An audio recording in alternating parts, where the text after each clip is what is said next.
जी। पर जी ऐसा कहा जाता है कि अगर किसी संत या महापुरुष से मिलने जाएं तो खाली हाथ नहीं जाना चाहिए, परंतु अगर वो स्वीकार ही ना करें या उनको किसी चीज की आवश्यकता नहीं तो खाली हाथ का मतलब क्या? रुपया, सेव संतरा, फल फूल, ये आप समझते हो क्या? नहीं, हमारे प्रभु कहते भाव का भूखा हूं मैं और भाव ही एक सार है। भाव से मुझको भजे तो भव से बेड़ा पार है। भाव बिन सुनी पुकारे मैं कभी सुनता नहीं। भाव पूरित तेरे ही करती मुझे लाचार है। भाव का भूखा हूं मैं। आज संत मिलन को जा रहे, हृदय उल्लसित हो रहा है। आज भगवान ने अपार कृपा की। आज साधु समागम, ये जो आप उल्लसित होकर आ रहे हैं ना, यही आप आ रहे हैं। नहीं तो आप 100 कुंतल सेव संतरा अंगूर लेके आवे, भाव नहीं, अभिमान है, तो आप खाली आ रहे हो, खाली ही जाएंगे। खाली आ रहे हैं, खाली ही जाएंगे। और भाव लेकर आ रहे हैं। अब भाव में पत्रम पुष्पम फलम तो यम ये में भक्ता प्रेक्षति। यदि भगवान ने दिया है, हमारा भाव है, तो हम पत्र पुष्प फल जल कुछ भी नहीं है तो अपने भाव से समर्पित कर रहे हैं। भाव हम सामने गए और उनके चरणों में अर्घ समर्पित कर रहे हैं, चंदन है कुछ नहीं समर्पित। तो हम तो उत्तम बात समझते हैं कि संतों को आपका मन चाहिए। आप अपना मन संतों को दे दो, जो आज्ञा करे उसका पालन करो। इससे बढ़कर कोई भेंट नहीं होगी। आप सेव संतरा रुपया पैसा रख के गए, मनमानी आचरण कर रहे, तो संत समागम का फल क्या मिला? संत समागम का फल है भाव लेकर आओ और जो कहें उसको मानो। यही बात है। वस्तुओं का तो कोई खास बात तो नहीं है। भगवान ने उसके लिए भी आज्ञा की है। पत्रम पुष्पम फलम तो एक तुलसी दल है, एक चुल्लू जल है, एक कोई फल है, एक कोई पुष्प है। यदि हम चरणों में अर्पित करते हैं तो भगवान कहते हैं भावपूर्वक अर्पित, भक्ति पूर्वक अर्पित करने पर मैं उसे खा लेता हूं, मैं उसे स्वीकार कर लेता हूं। तो कभी ऐसा अवसर जो संत स्वीकार करें, अपने पास जो कुछ है वो प्रदान कर दिया।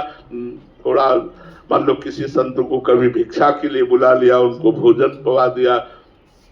वृंदावन वास कर रहे हैं, हमारे पास है 2 रोटी, हम किसी संत को दे दें। किसी फटे पुराने कपड़े पहने हुए संत को एक वस्त्र दे दें। हम भाव रखें, भाव ही मूल बात है, ये वस्तुएं मूल बात नहीं है। इसलिए संतों के पास जाओ तो देखो, एक उसमें दोहा में कहा गया है, संत मिलन को चालिए तज माया अभिमान, जीव जीव पग आगे बढ़े कोटिन यज्ञ समान।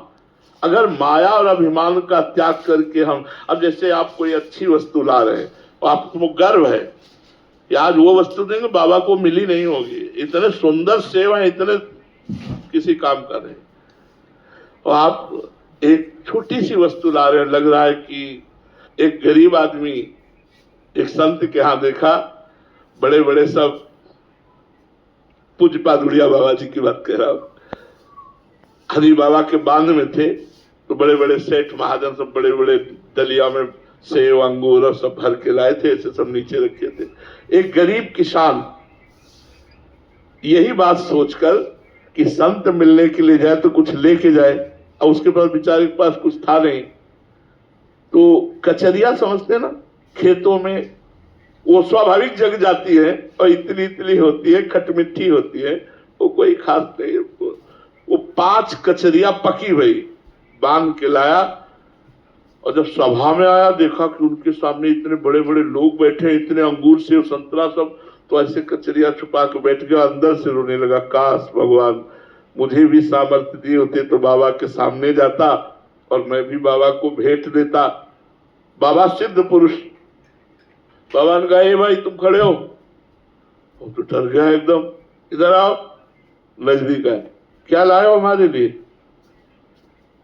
और जैसे सुदामा जी अपने तंदुल छुपा रहे थे कि सभा में जहां ढेर सारे अंगूर सेव संतरा रखे, मेवा मिष्ठान, वहां कचरिया। बोले बाबा ने कहा इधर इधर। सब सभा के बीच में बाबा ने वो कचरिया उसकी पाई और सेव संतरा अंगूरों का इनको बंटवा दो।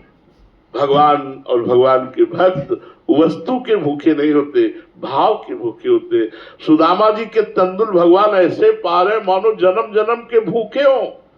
रोज 56 भोग लगता है, कभी द्वारिकाधीश ने वाह नहीं कहा, आज वाह कह रहे सुदामा के तंदुल पा गए, वाह वाह।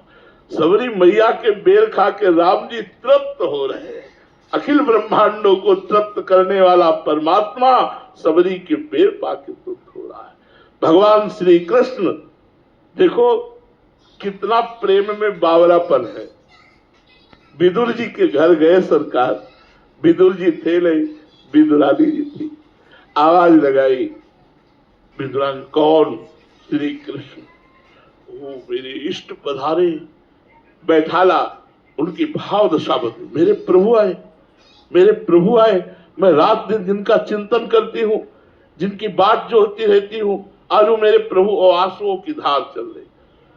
प्रभु ने कहा ऐसे ही बैठी रहोगी या कुछ खवाओगी? मुझे भूख लगी है। ये वो प्रभु बोल रहे हैं जो अभी दुर्योधन से बोल करके आ रहे हैं।